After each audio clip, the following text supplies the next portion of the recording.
Hello and welcome to another edition of the GSMC College Football Podcast, presented to you by the GSMC Podcast Network.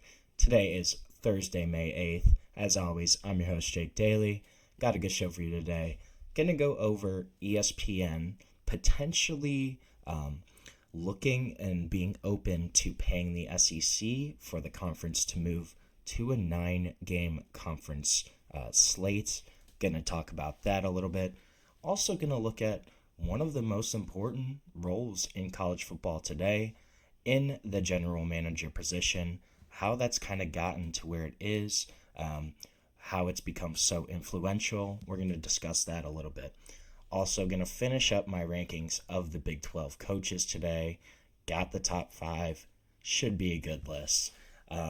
Make sure you stick around for later in the show when I'm going to revisit the 2021 recruiting class, kind of see where those guys ended up, what happened to all of them. And then we're going to finish up by ranking Big Ten quarterbacks, continuing that. Got numbers 13 through 9 today of my rankings. Going to discuss why I think those guys are where they should be. So we're going to get into that a little bit, but before we talk about anything else, I just want to remind everyone that we love hearing from you during the show. We want to make the show as interactive, as exciting as possible. One easy way to ensure you get a comment on the air, read live, is to use the Super Chat feature. To do that, all you have to do is click the $ at the bottom of the chat box, type in your comment, question, hot take, opinion there, and send that in. This guarantees that your message gets on the air, gets read live. It's also just a great way to support our channel, support what we're doing here at GSMC. We couldn't do what we do without your support. We're so grateful to have you as a part of our community here. So let's get into a little bit about ESPN reportedly wanting a 9-conference game slate for the SEC. Reportedly, according to The Athletic, ESPN has indicated a willingness to increase its payment to the league if the conference adds a 9th game to their football schedule. The league is currently at an 8-game slate. Kind of going to discuss that in a minute, but so there's no formal offer yet. That's key here. There's nothing that has actually been presented to the conference from ESPN. So nothing official, but it just sounds like they're open to it. Reportedly, according to sources, they said that this would likely be in the $50 to $80 million range for annual payments that would be added on to the SEC's current TV contract with the network. And this has been something where SEC has been going back and forth for a couple years about this. A change in ESPN's stance. ESPN had kind of been wavering on this for a little while. A change in their stance here. It doesn't mean that the SEC is definitely going to move to a 9-conference game schedule. However, it's pretty good indicator that this is certainly a possibility, and it's something that had already been discussed in recent years within the conference of 8 or 9 games, what they were going to do. This was a big talking point during COVID. The main hurdle right now as well is expanding the league schedule. Obviously the main hurdle in expanding the league schedule, pardon my words there, is the future college football playoff format. We don't know what's going to happen. This is undecided. Likely won't be determined until at least June. And so this makes it a little less likely, even maybe impossible perhaps, for the SEC to make a decision on their scheduling format until that meeting occurs. They have some meetings later this month in Destin for the conference, but they're probably just going to have to wait on the college football playoff format, on those college football playoff meetings that are going to occur in June at the earliest, is when we're probably going to realize what's going to happen with the format. Will they expand it? But still, ESPN's willingness to up that ante is very important. This is a big development because it had kind of been one of the main sticking points among certain SEC teams and members that this was kind of their big point of resisting the push to 9 games, was that ESPN wasn't going to give them more money. Their TV contract was kind of set in stone. And so when the SEC announced that they were adding Oklahoma and Texas in July of 2021, there was a lot of momentum towards a 9-game schedule at that time. And it really kind of increased with those additions. This was a huge talking point for the league. And Greg Sankey, he was one of the guys that had privately advocated for a 9-game schedule.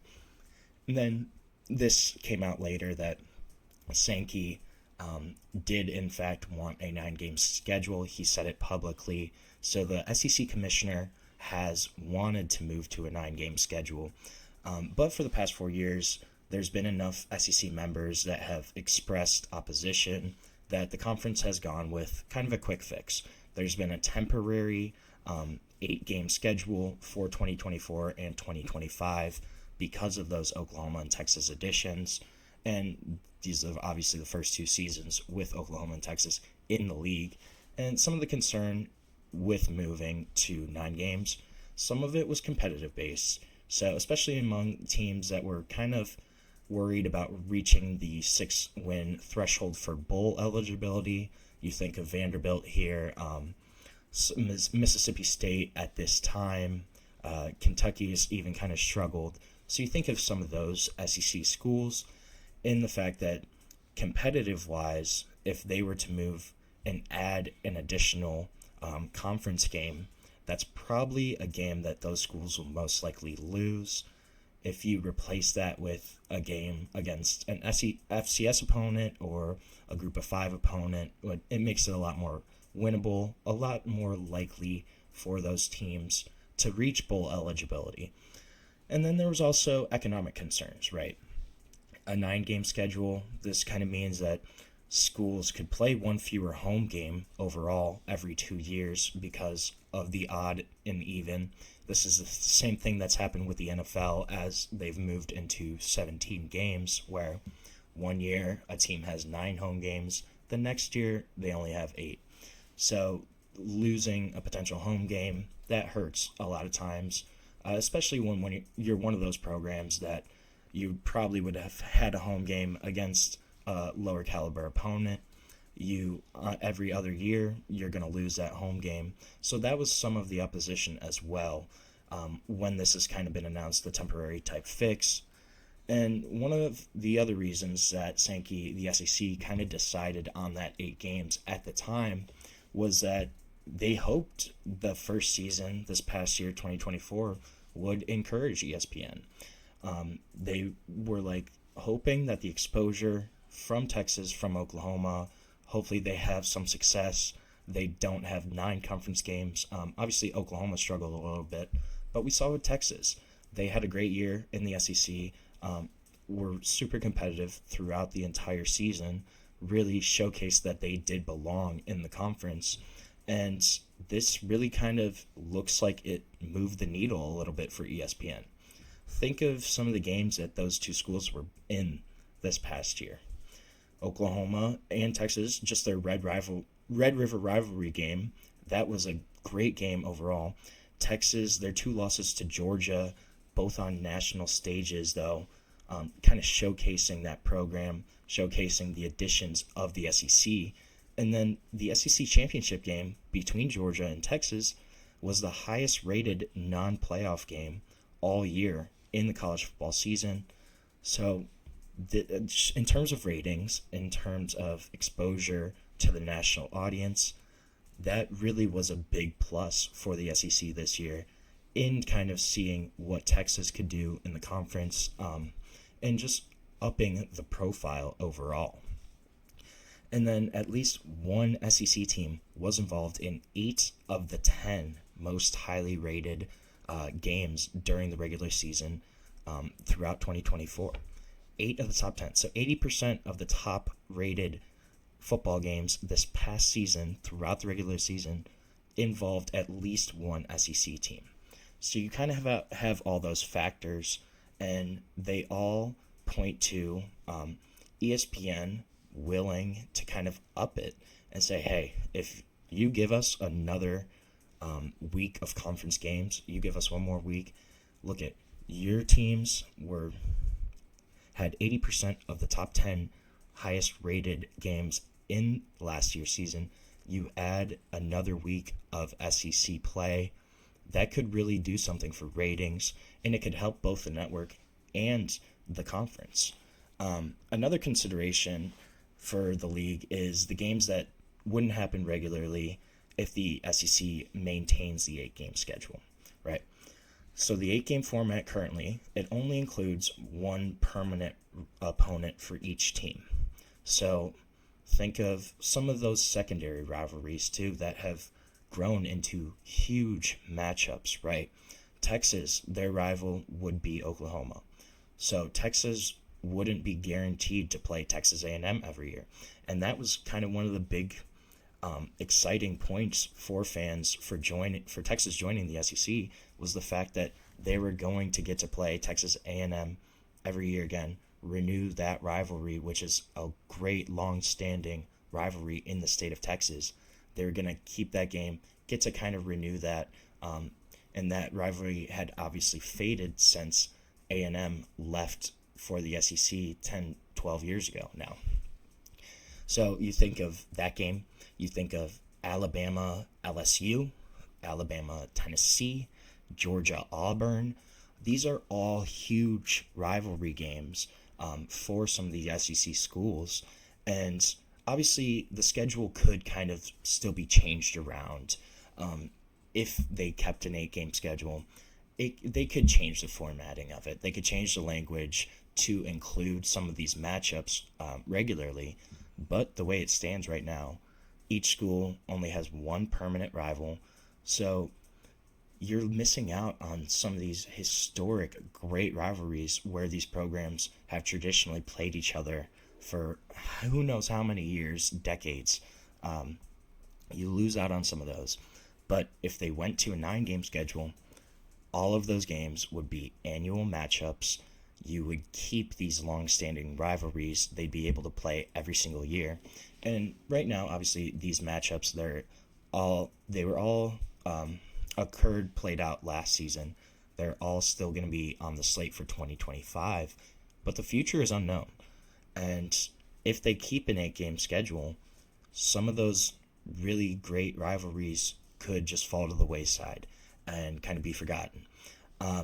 And that's kind of an unsubtle way that the SEC can show ESPN what it's missing and potentially even leverage the network for more money to be added on to this deal.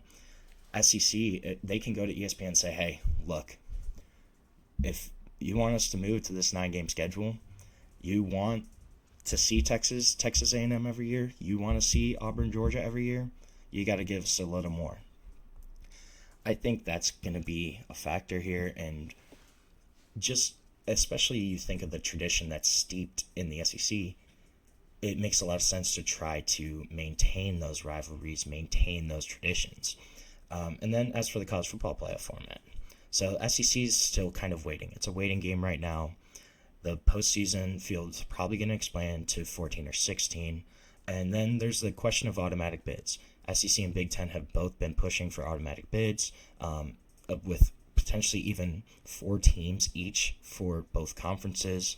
And the SEC only got 3 teams last year, but there was Alabama, Ole Miss, South Carolina all knocking on the door. So you had like 6 in the top 15 essentially. And there could be concerns that moving to a 9-game schedule would potentially snub some teams. However, it could also give more exposure. And would the committee rank that higher because of strength of schedule, essentially? Then another factor, too. Potential Big Ten, SEC scheduling agreements. One of the big sticking points right now is the Big Ten plays a 9-conference game schedule. SEC only plays 8.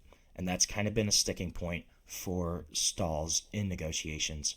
If the SEC moves to a 9-game slate, makes that a lot easier for those 2 conferences to come together and kind of nail out some agreement. I think that's also going to be a factor here, but this is going to be something we're going to see play out. ESPN, I think this is going to happen. Eventually, will it be this upcoming year? They kind of announce it for 26. Not sure, but it's certainly something that's very possible. I think it's pretty likely to happen. We're just going to have to kind of wait and see how it all plays out, though. So we're going to take our first break of the show right now. When we come back, we're going to talk about the rise of the general manager and kind of how that has become such an important piece of college football. And we're going to discuss that shortly on the GSMC College Football Podcast. I feel like I'm losing my mind. Is everybody in the world blind? Please, Lord, give me a sign, a sign. I feel like I'm losing my mind. Is everybody in the world blind? Please, Lord, give me a sign, a sign. I wanna be the greatest. Everybody on their face shit. I look around and feel like everybody is the fakest. I make this every day and I'm impatient, hoping one day I blow up from the basement. Statement, the top is so vacant. I don't hear shit that I think is amazing. Waiting for my day when I'm playing sold out shows for 1,000 faces. Hey, give me that crown, get in my way and to be put down. It ain't your place, all this my town. If I want that shit, then I'll get it right now. I'm losing it, the noose it fits. I'm losing shit, a stupid myth. You choose to live or choose to dip. You choose to fight or lose your grip and lose a gift. I feel like I'm losing my mind. Is everybody in the world blind? Please, Lord, give me a sign, a sign. I feel like I'm losing my mind. Is everybody in the world blind? Welcome back to the GSMC College Football Podcast, presented to you by the GSMC Podcast Network. Today is Thursday, May 8th. Gonna talk a little bit now about kind of the rise of the general manager position in college football, how it is becoming increasingly important. Before I dive into that, though, I just want to remind everyone, this show is all about all of you. We want to make it as exciting, as interactive, as fun as we can. And one great way to do that is comments, questions, concerns. We'd love to hear from you. One easy way to ensure that your comment or question gets on the air, gets read live, is to use the Super Chat feature. To use that, all you have to do is click the $ at the bottom of the chat box to type in your message, question, comment there. This guarantees that your message gets on the air and gets read. It's also just a great way to support our channel, support what we're trying to build here at GSMC. We are so grateful for all of you, for your support, and we're so happy that you are a part of our community here at the GSMC Podcast Network. So I want to talk about the general manager, a position that has become so important in college football. We are starting to hear more about it. In 2025, this term, this role has really become a huge point of college football recruiting, NIL, kind of the whole changing landscape. But I want to say this is not an overnight invention. Kind of the GM role, how it's developed and grown into what it has become, this has been something that's happened for nearly 20 years in the making. Going back to 2006, this is really kind of the first time we saw this role start to blossom. At Western Carolina, Jeff Collins and Matt Rule, who were assistants at that time, were kind of discussing this, and they discussed how the NFL, they have guys whose position is director of player personnel. They're like, what does this mean, kind of thing. But they're discussing, brainstorming. They said, hey, maybe we could do something like this in college football for our programs. And so the first use of that term came about in college football. In 2006, Jeff Collins gets hired as the director of player personnel for the Georgia Tech Yellow Jackets. And in this role, he wrote letters, organized phone calls, managed recruiting board, acquired game tape. And in those days, the rules permitted that only on-field coaches were allowed to formally evaluate and recruit players, but off-field staffers, they still played key roles kind of. So Collins, he helped Georgia Tech recruit 5 players at that time outside of Georgia Tech's normal geographical footprint. They had a top 15 recruiting class in that 1 year he was there, and they haven't had one higher than 50th in the 5 years before Jeff Collins was there. Then 2007, Jeff Collins gets hired by Nick Saban at Alabama, goes over there, and he comes to Tuscaloosa. Now he had a 5-person staff. And then 2009, Ed Marinowitz, he kind of took over that Alabama program. Alabama's director of player personnel, he increased his staff to 24 people. And it's just really interesting. He kind of built this whole thing. Each position coach had a student, and they kind of worked like an area scout almost for the assistant coaches. And he put the student workers through what he called scout school, had NFL scouts that passed through campus speak to them. And this was something that Alabama used really heavily, was key to kind of their success throughout this entire time, throughout Nick Saban's reign, was this player personnel kind of grouping, the recruiting, the whole staff. And this is something that's kind of really grown then. So 2018, Jeff Collins, Matt Rule, they kind of spearheaded this first personnel and scouting symposium in Nashville. First edition had about 70 attendees. Then this past year, over 700 people attended this conference, this symposium. So Alabama was doing it. Then another guy, Mark Pantoni, he's kind of been looked at as the gold standard of the modern general manager in college football. And Mark Pantoni, I would take a guess, a gander, that most people, even really heavy college football fans, do not know that name. Mark Pantoni is the Ohio State general manager, a guy that was a Florida student assistant on Urban Meyer's staff, did such a good job there that Urban Meyer offered him a full-time recruiting job. He became part of a 2-person staff, managed the entire recruiting operation. And then when Urban Meyer took over at Ohio State, he brought Mark Pantoni with him to kind of run the personnel. And Mark Pantoni is still in Columbus to this day as Ryan Day's general manager. And if you look at some of the stuff that Mark Pantoni's done with Ohio State, it's pretty incredible. And this role has kind of been just something that has really helped the Buckeyes. You look at what they did last year. They were able to retain Emeka Egbuka, Jack Sawyer. They didn't declare early for the draft. They got Will Howard, Quinshon Judkins, Caleb Downs in the transfer portal, able to get 5-star wide receiver Jeremiah Smith. All of these moves were made by Mark Pantoni as that general manager of Ohio State. And so now this is something that was kind of in the background, right? But it's just become so prevalent. And I also think it's one of the fastest growing industries in college football. You have a guy that you look at, James Blanchard, another name, Texas Tech, that's their general manager. This is a guy that's really, really been a rising star in that role. Notre Dame tried super hard to poach him for him to take over as their general manager, but he remained with Texas Tech, and part of that reason was when Joe McGuire was hired at Texas Tech, the first guy he hired was James Blanchard. He told James Blanchard that he would pretty much have autonomy. He was able to offer recruits or transfers, scholarships without approval from assistant coaches or even from Joe McGuire himself. So this is a guy that really has his fingerprints all over the Texas Tech program, kind of shown in the additions that they have made in the portal this year, bringing in some super high-quality transfers, especially when you look at guys like David Bailey, bringing back Micah Hudson. Just like those are some of the moves. They brought in 15, 20 guys that are really going to transform that roster. But that's one of the kind of roles. Then you look at, this is a thing that's dependent on the program.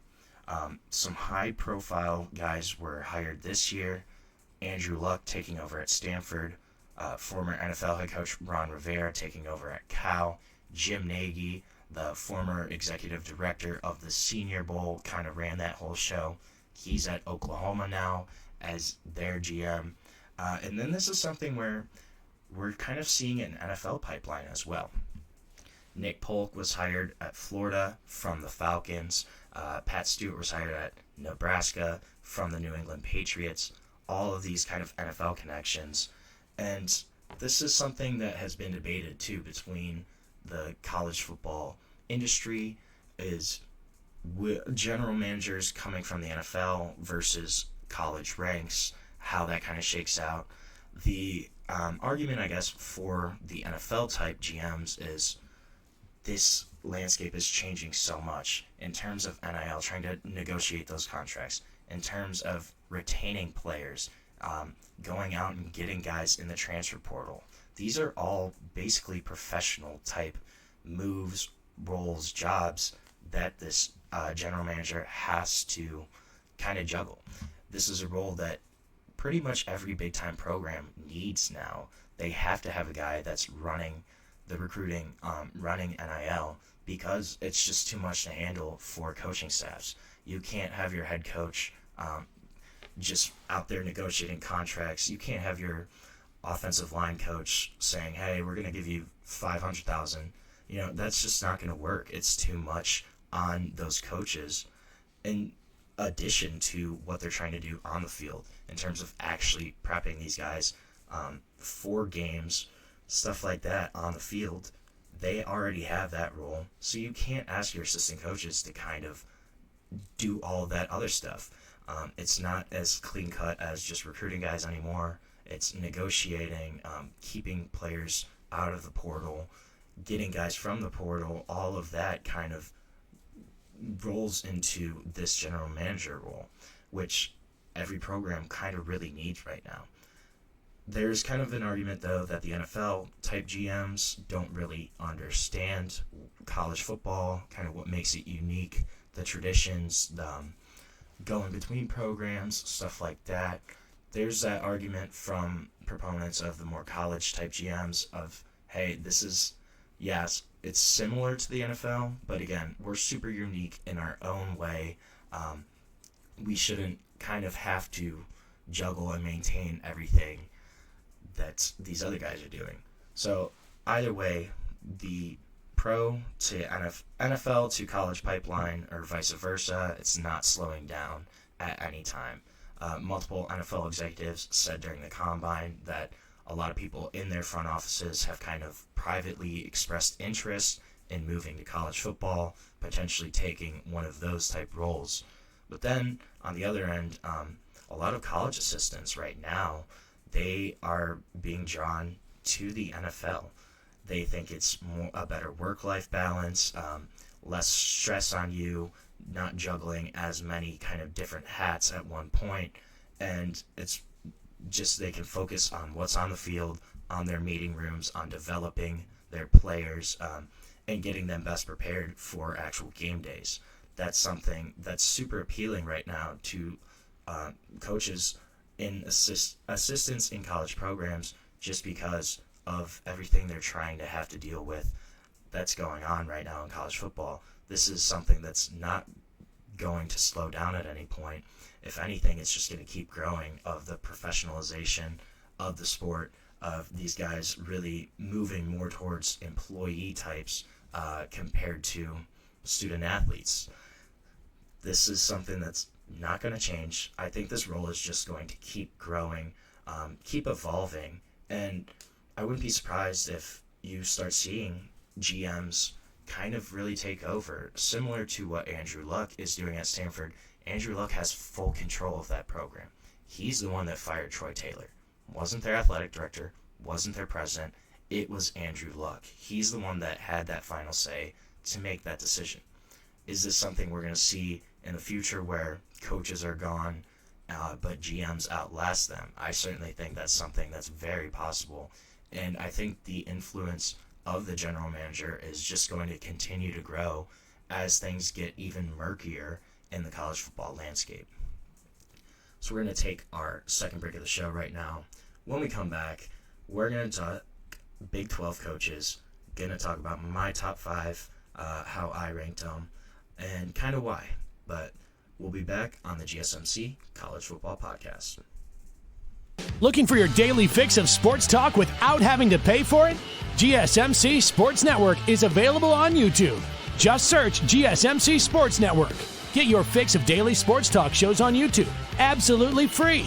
NFL, college football, NBA, MLB, MMA, UFC, fantasy football, and so much more. GSMC Sports Network has shows running all day long, with new sports shows starting every 2 hours. Just like on your favorite cable sports channel, except GSMC Sports Network is absolutely free. Just search GSMC Sports Network on YouTube to catch one of your new favorite shows, like the GSMC College Football Podcast, Chip Shot Football Podcast, Hoops and Heels Women's Sports Podcast, GSMC Basketball Podcast, and so many more. Check it out for yourself. GSMC Sports Network, now available on YouTube absolutely free. Search GSMC Sports Network on YouTube right now.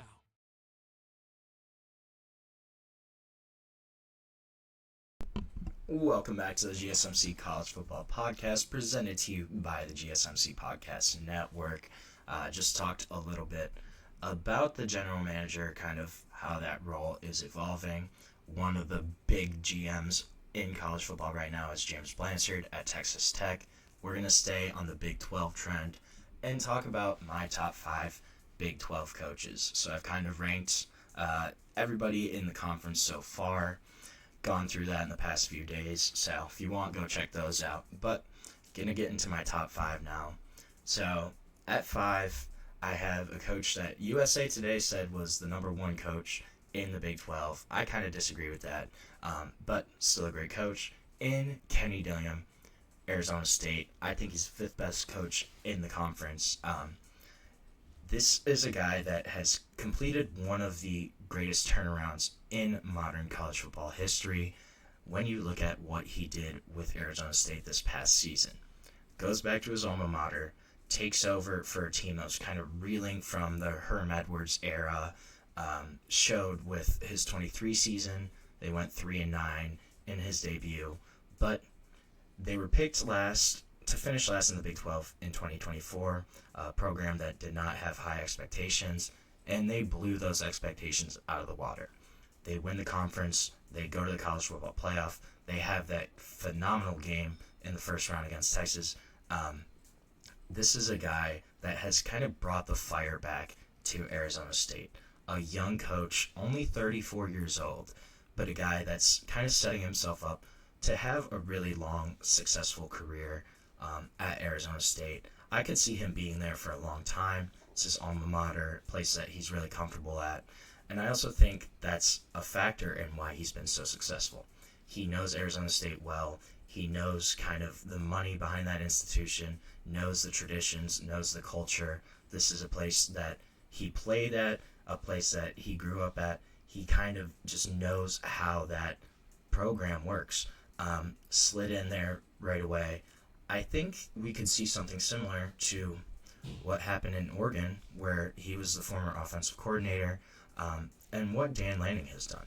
You look at Dan Lanning, he was a young coordinator that got hired at Oregon, mid-30s too, and he's kind of turned that program around, made them set up for long-term success in the Big Ten. I could see Kenny Dillingham doing something similar at Arizona State, where Arizona State, if he recruits well, he can kind of sell guys on what makes them unique. He's a guy that they can look up and say, hey, this dude's been successful. Even if he didn't have a successful NFL career, this is a guy that's been successful in college football, a guy that can help us kind of get to the next level, and a guy that is also just a really great coach. His offensive scheme is awesome. The way he kind of sets up his players for success, some of the play designs that he has are really creative. A guy that is going to continue to grow and evolve, especially as he gets a little older, starts to learn some of the nuances of being a head coach. Game clock management, critical decisions in key moments, stuff of that nature. This is something where he can really grow as he kind of gets older, matures in that head coach role. There's a ton of upside for Kenny Dillingham, And I think he's one of the guys to really look out for as a rising star as a college football head coach. At 4, it's another guy that has led the program where he went to school, Kalani Sitake, BYU. This guy's a great coach overall. Took over his alma mater when BYU was kind of navigating its way as an independent, when there were a lot of question marks of what would happen to them, where they were going to end up. He's able to raise their profile. They get into the Big 12, and they didn't have a great 23 season in their first year, but gets back to kind of those winning ways in 2024. Went 11-2 last year at BYU. They were really close to the college football playoff, only a couple plays away. A team that was consistently in the top of the rankings in projected brackets kind of throughout the entire season. And BYU is a place where Sitake, he knows the culture. He can build up that program. They're back to maintaining their winning ways. They have had 7 bowl appearances in his 9 seasons there. An impressive 45-18 since 2020. So this is a guy that has built them into a 9-10 win team every year. Really successful. And if they can kind of continue raising that profile, especially when you look at some of the moves they've made on the basketball end is really interesting. Have a huge clash coming in on basketball. If they can kind of maintain that, and just in terms of raising the overall profile of the university, this is a place where I think Sitake is going to have consistent success.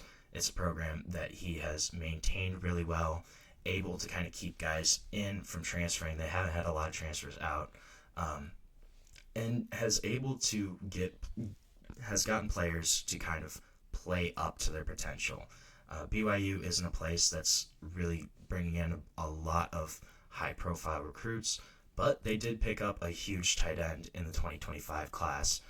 That's their highest recruit to date.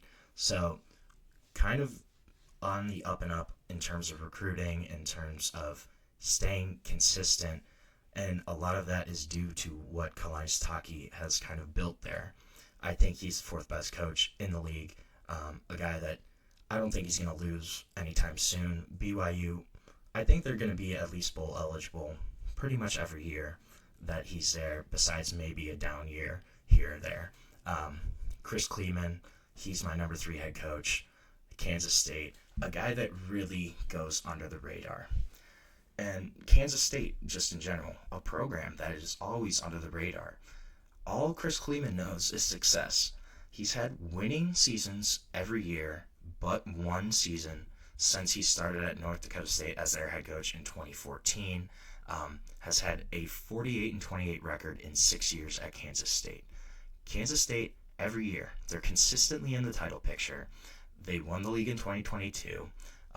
Last year was considered a down year for them, and they still won 9 games. They still won 9 games for the 3rd season in a row, and they're just a really well-coached team.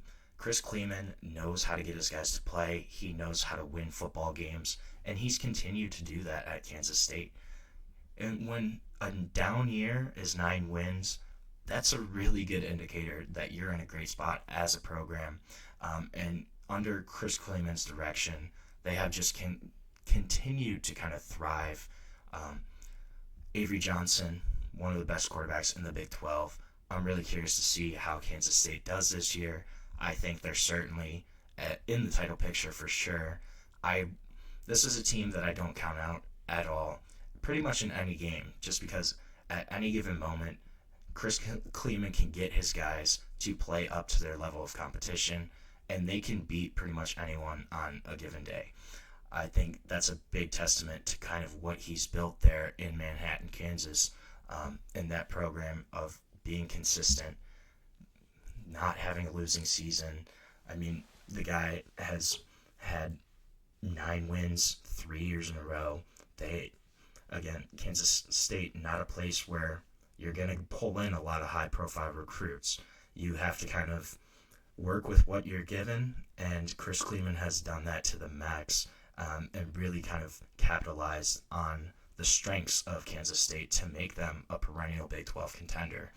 That's a guy that's done a great coaching job, and I really respect kind of what he's done for Kansas State.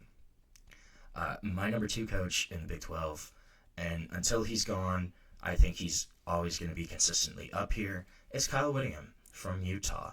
Another name that really flies under the radar, doesn't get brought up a lot in national conversation, but think about what he's done in Utah. He's been there since Urban Meyer.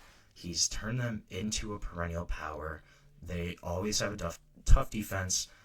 They have a strong identity every single year. You kind of know at least what Utah is going to look like on the field. They're always going to be a tough out. They're going to play you super hard, and that is a testament to Kyle Whittingham and his coaching abilities.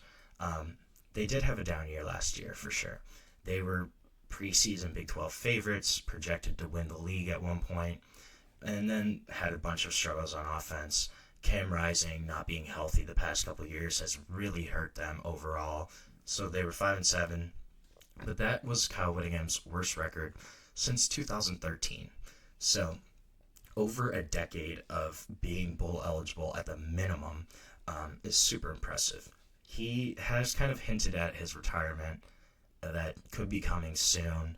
I could see it being this year. I think it's kind of going to depend on how Utah is going to do. But I think they're definitely going to have a bounce back year. Brought in Devin Dampier from UNLV to kind of take the reins on that offense. Brought in his offensive coordinator as well to work with him. So I think if you see a little improvement on that side of the ball, Utah's going to be back up there. But the fact that Utah is every single year in that conversation for a conference championship is just a testament to what Kyle Whittingham has kind of done and what he's built that program up to be, to the fact where when they do have a bad year, it's really disappointing. And that's just comes with expectations of what he's kind of done. I think this is a guy that's a great college coach, super underrated. And Utah has just been super strong in the past. I mean, pretty much during his entire time as a head coach, especially in the past 10 years, I would say every single year Utah is a super tough out. And that's because of Kyle Whittingham, of kind of what he's built there in Utah, I think. But the number 1 coach in the Big 12, for me, it's got to be Matt Campbell, Iowa State. So think of where Iowa State was when they hired Matt Campbell. They were coming off 3 straight years of at least 9 losses. And since then, since Matt Campbell's been there, they have gone from a complete afterthought to a team that is consistently pushing above its weight, consistently fighting. After 9 seasons there, he's the winningest coach in school history, has 64 wins. Last year, he achieved the team's first 11-win campaign. And this is a guy that could have left Iowa State multiple times. He had NFL interest at one point. He's been constantly kind of rumored as a guy to move up to a bigger program, higher profile, but has stayed at Iowa State, stayed in Ames, and built something really special there. So to the point that they are no longer kind of an afterthought. They do still kind of have some down years under Matt Campbell. I think that's more of just the kind of the talent in the program that is where this is a program. You have to have guys that you develop for a couple years and they kind of blossom as juniors, seniors. So, every year, every couple years, you're going to have a year where you had a super heavy upperclassmen team, all those guys leave, then you have a really young team the next year, and it could be kind of a struggle. That's just the kind of place where Iowa State is. But the fact that Matt Campbell has brought them out of the abyss, pushed them to become a team that is no longer just an afterthought, no longer a pushover. That's a testament to all of his ability as a head coach. I think it's incredibly impressive what he's kind of built there in Ames, and just where they've come from to where they've gone is a huge, huge testament to Matt Campbell and to his coaching staff overall there. So we're going to take our second break of the show right now. When we come back, I want to look at the 2021 recruiting class, kind of see where some of those guys ended up, who's gone, who's still in college. There are a couple, but we're going to get on into all of that when we come back on the GSMC College Football Podcast.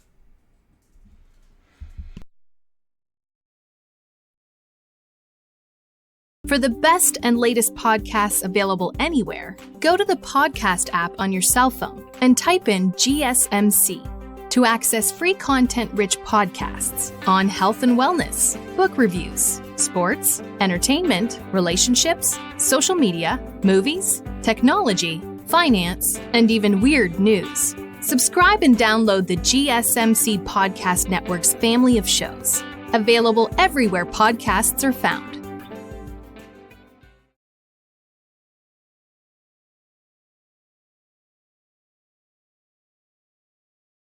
Welcome back to the GSMC College Football Podcast, presented to you by the GSMC Podcast Network. Just talk some Big 12 coaches, gonna switch gears and talk about the 2021 recruiting class and where some of these guys have kind of ended up. I first want to go over just kind of some of the stats. So, in total, 140 recruits from the 21 cycle have been drafted over the past 2 seasons. That includes 23 first-rounders. So a class that had a lot of guys that ended up having success. There are still a couple that have eligibility returning for their 5th year of college football this upcoming season. In all, 70 players from this class were taken in the first or second day of the draft over the past 2 years. 25 of those were former top 100 recruits, so not a bad hit rate. Especially when you consider kind of what a crapshoot recruiting can be. Evaluating prospects at the high school level can be really tough sometimes, considering just where they're from, will the production translate, all of that factors into recruiting and some of the misfires. But so, look at the top 10 recruits. So, number 1 was Quinn Ewers. Quinn Ewers, obviously, one of the most hyped quarterback prospects of all time, a guy that was a perfect rated prospect by a couple different sites. I think 24/7 had him as a 100 overall ranked prospect, which is incredible. That doesn't really happen ever. So this was a guy that had huge expectations, went to Ohio State originally, early enrolled, transferred back to his home state and played at Texas. A guy that had a lot of success there, but fell all the way to the 7th round. Frankly, I was shocked that he fell that far. I thought he was a 3rd or 4th round quarterback. But a guy that still has talent, still kind of showcased what he can do as a quarterback. I could argue, I think most people kind of say that his career was a little disappointing as a college quarterback. He obviously was a starter for multiple seasons, had kind of glimpses where he showcased that talent, but never put it truly all together. Never lived up to his fullest potential, I would say, as a quarterback, but a guy that was still an impressive starter for Texas. I was surprised that he fell that low. 7th rounder, though, for the number 1 overall prospect in that class. Number 2 was Corey Foreman. Corey Foreman, of this top 10 list, he's kind of one of the only ones that didn't really hit. It was a big deal when he signed with USC over Arizona State, Clemson, Georgia, LSU. That was kind of his final list.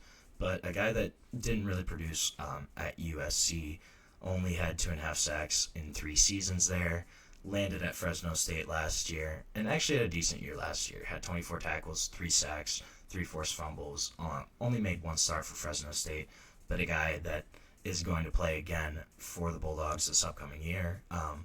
One of the only, I would say, misses of this top 10 list. So then you look at number 3 was J.C. Latham, Alabama. Obviously, first rounder in 2024, was the 7th overall pick. A guy that had a great career there on that offensive line. Number 4, J.T. Tuimoloau. I would say he was also probably a little bit of a disappointment at Ohio State.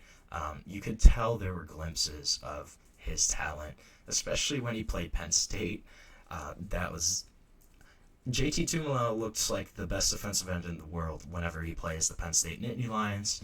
Besides that, the production would be lacking, but a guy that still was a 2nd round pick this year, number 45 overall. Number 5 was his Ohio State teammate, Jack Sawyer, Jack Sawyer, I will say, being from Ohio, I remember when he was being recruited. This was a kid that was from Columbus, an elite prospect at defensive end, and a guy that I would say, didn't really live up to expectations. However, had his biggest moments in their national championship run this year. Had that interception, a guy that was kind of the heart and soul of the Ohio State team. So, a guy that fell, though, he was a 4th-round pick. I think that was probably pretty accurate for kind of where he stood after college. Leonard Taylor was number 6. He was the only guy out of this top 10, obviously besides Corey Foreman, he's still in college, the only guy in the top 10 that did not get drafted. But he's in the NFL, he's playing for the Jets right now. A guy that had a decent career at Miami. I wouldn't say it was outstanding, but still in the NFL, so obviously that's not bad. I would take it. Number 7, though, 7 was Caleb Williams. We all know Caleb Williams. This was a kid that, obviously, one of the best quarterbacks in college football, won the Heisman, first overall pick by the Bears. So I would say that worked out pretty well for Caleb Williams there. Amarius Mims was number 8 from Georgia, big offensive tackle. He's a first-rounder too. Dallas Turner, 9, Alabama, really strong defensive end there. I don't think Dallas Turner, his production, kind of similar to Malau and Sawyer. I don't think his production kind of lived up, but a guy that was still a really great defensive end for Alabama. And then number 10 was Emeka Egbuka. So, Emeka Egbuka, I mean, when you look at some of the other wide receivers that Ohio State has had, a guy that kind of got overlooked a lot of times, but a dude that is second all-time in receiving yards. I believe he has the receiving record right now for Ohio State in terms of receptions. So a guy that really had a great career for the Buckeyes. Again, was a first-round pick this year, so not doing too bad for himself there. One of the other interesting stats of this class, I think, is that more than half of the top 100 recruits, 54 overall in total, transferred at least once in their college careers. Of the 41 top 100 prospects who were drafted, only 7 of them are transfers, though, which I thought was kind of interesting. So you look at the guys who have actually been successful. The majority of them stayed at the university that recruited them and produced there. The other guys obviously didn't really do a whole lot at their first schools, ended up transferring. I thought that was kind of interesting, though, that of the 41 who had been drafted, only 7 were transfers. And 4 of those were quarterbacks. Caleb Williams was one, Quinn Ewers was one, Kyle McCord was one, Jackson Dart was one. So there's 2 hits, 2 misses there.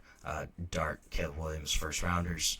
Quinn Ewers obviously fell to the 7th, which I was shocked by. And then Kyle McCord, actually, this was a good transfer for him, getting out of Ohio State, going to Syracuse, where he performed great last year, led the Orange to a 10-win season, really kind of helped rebuild his reputation after he got ran out of Columbus. Frankly, I think the reason that he left was he was getting a lot of hate after the Michigan game 2 years ago, in which he threw a game-sealing interception. Kyle McCord had to get run out of Columbus, but a guy that kind of rebuilt his reputation with that season last year at Syracuse and still got drafted. So that's, again, not bad. But other guys, Dante Thornton transferred from Oregon to Tennessee. Chop Robinson went from Maryland to Penn State. Chop Robinson, that was actually a really great transfer for him. Ends up being a high pick for the Dolphins. Had a good career at Penn State. And then there's a couple guys that are still in college right now. So you have former 5-star, number 14 overall, Tristan Lee at Clemson. He's had a good career there, 23 starts over the past 2 years. Only played 70 snaps in his first 2 years. So a guy that really took the time to develop, kind of grow into something. He's going to be back for a 5th year. Should really anchor that line for Clemson. Another 5-star, Xavier Sori. He was at Georgia for 3 years, only started 2 games during that time, left for Arkansas last season, and then had a great year for Arkansas. Led the Razorbacks in tackles, had 99, had 9.5 tackles for loss, 2 sacks, so really kind of showcased that talent, was still there. Sage Ryan is another guy, went to Clemson originally, started 21 games for the Tigers, over his time there, but left for Ole Miss in the winter transfer portal.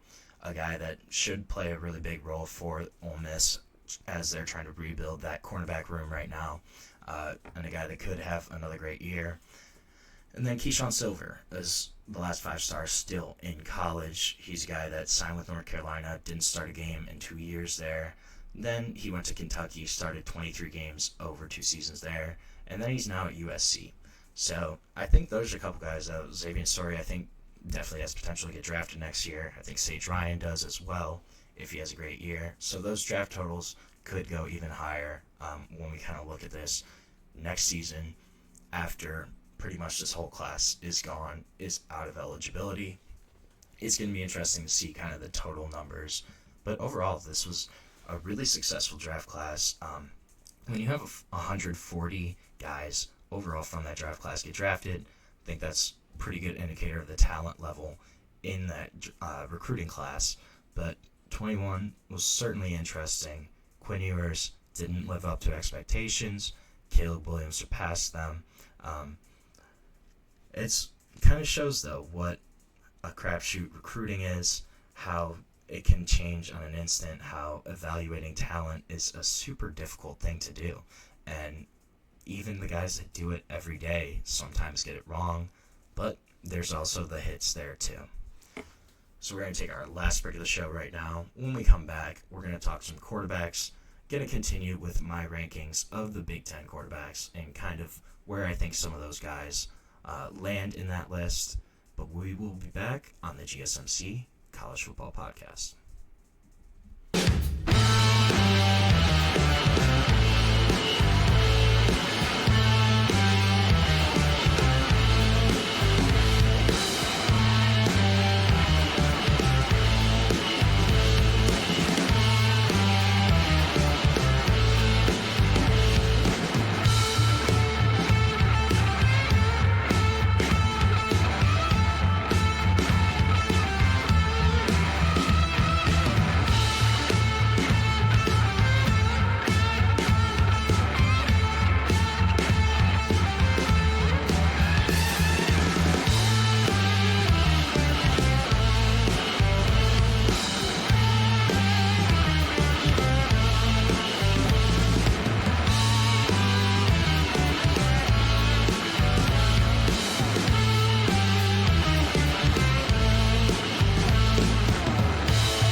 Welcome back to the GSMC College Football Podcast.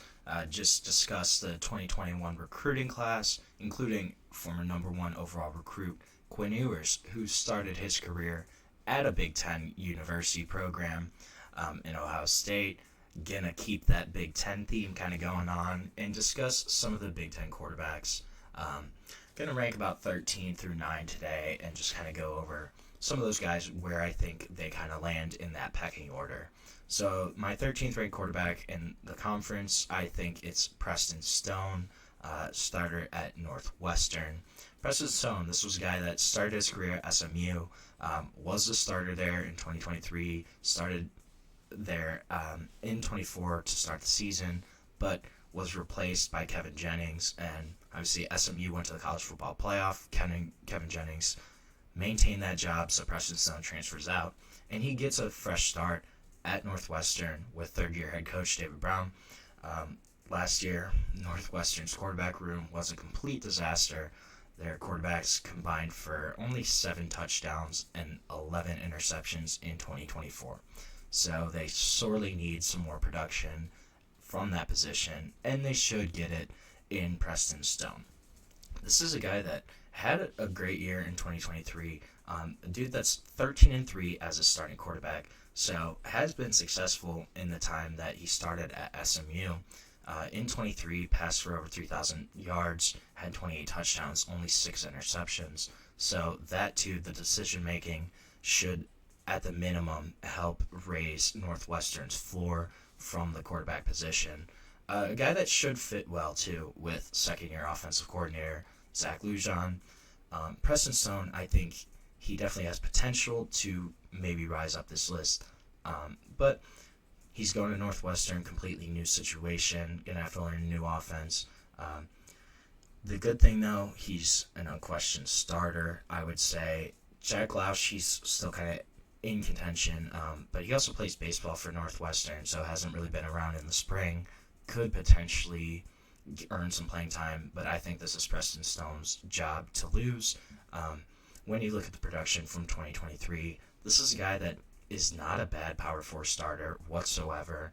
I just think his ceiling might be a little limited, but when you look at what he did at SMU in that 23 season, the winning record as a quarterback, a guy that can definitely help Northwestern at the minimum, and a guy that I think, if things kind of fall into place for Northwestern, could definitely be looking to improve and have a better year than obviously last season for him, but potentially even 2023. It's a guy that has a little more potential, could do well at Northwestern. Number 12, I think USC starter Jada Maeva. This is a nice spot for him to kind of slot in. This is a guy that has had 15 career starts. He had 4 starts at USC last year, started 11 games at UNLV in 2023. Had an okay season for USC. They kind of struggled overall on the offensive side of the ball. This is a pivotal year for Lincoln Riley at USC. USC, they're only 15-11 the past couple years. They really struggled in the Big Ten last season.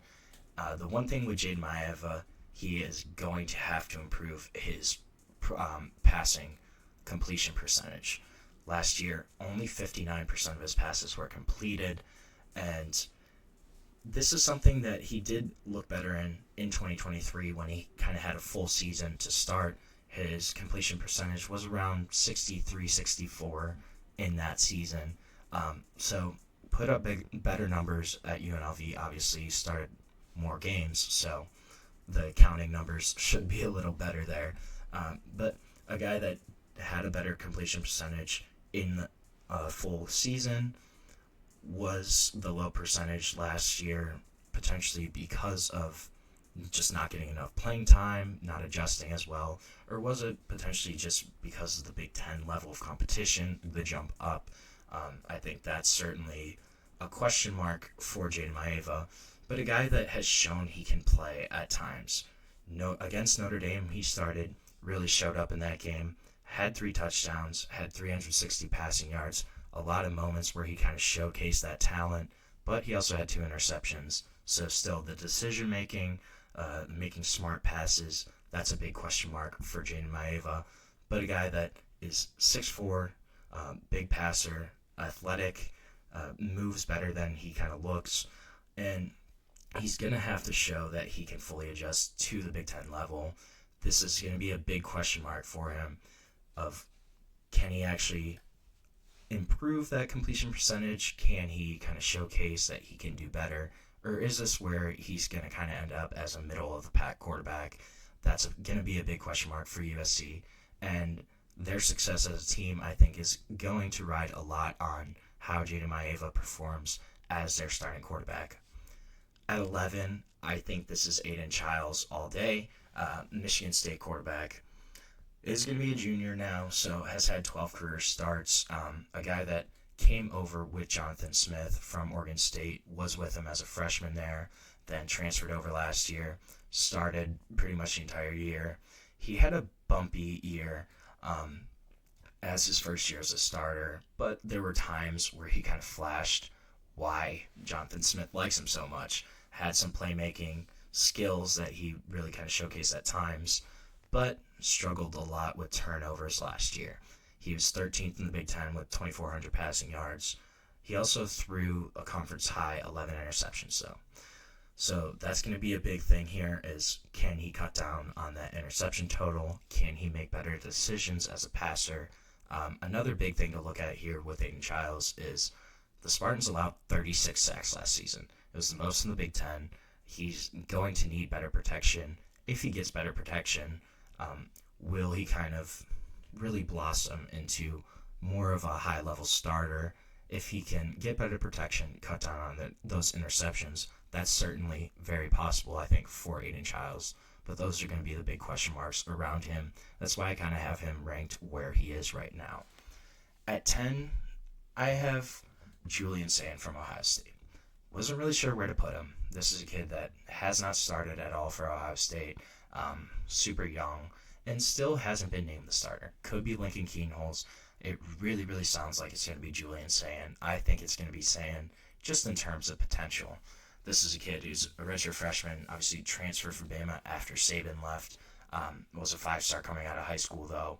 A kid that was the MVP of the 2023 Elite 11 finals before his senior year, has showcased his talent during his high school career, had almost 8,000 passing yards during that time, had 85 passing touchdowns as a high school starter. So a guy that really has high potential. I think if you get him in that offense with Jeremiah Smith, Carnell Tate, Brandon Ennis, it's going to be really interesting to see. I think he could thrive there. But again, it's going to be a first-time starter. Doesn't really depend on who it is. Still kind of the same question marks, regardless of if it's Julian Sand, Lincoln Keenholz, of the inexperience, stepping in as a full-time starter. How will they kind of adjust? But Ohio State is a great place to really try to maintain, develop that profile as a starter. Then I think getting into the single digits now, I have Iowa's quarterback Mark Gronowski, a guy who I also wasn't really sure where to rank. This is on the other end of the Julian Sand experience. This is a guy that's ultra experienced. 55 career starts at South Dakota State. Just transferred in this year to Iowa. Should take over as a starter there. But a guy that took South Dakota State to 2 national titles, won 2 titles there at the FCS level. It was a guy that was the FCS Athletic Director's Offensive Player of the Year in 2023. Phil Steele's FCS Offensive Player of the Year in 2023. AP FCS All-American First Team 2023. Kind of struggled a little bit last year, but South Dakota State still won 11 games. So I think that's still a pretty successful season. And then also, this past year, he rushed and passed for touchdowns in each of the first 6 games of the season, finished with 8 games total where he had both a passing and rushing touchdown. So gives them a little more of a dual threat offense. This is probably the best quarterback that Iowa's had, and I don't even know how long. In terms of potential, a guy that can step in right away, give them an experienced option, a guy that can really jump up this list, I think, too. I think I kind of ranked him a little low just because we don't know how he's going to adjust to the Big Ten.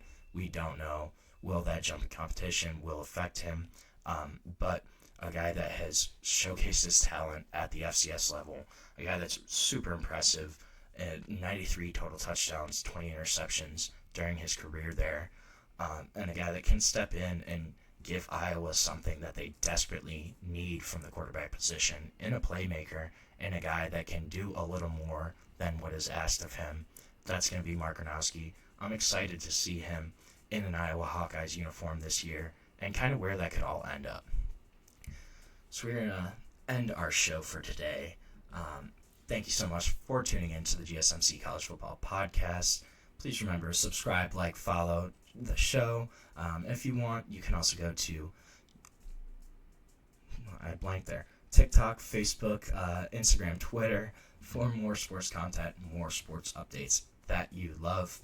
Thank you so much and have a great day.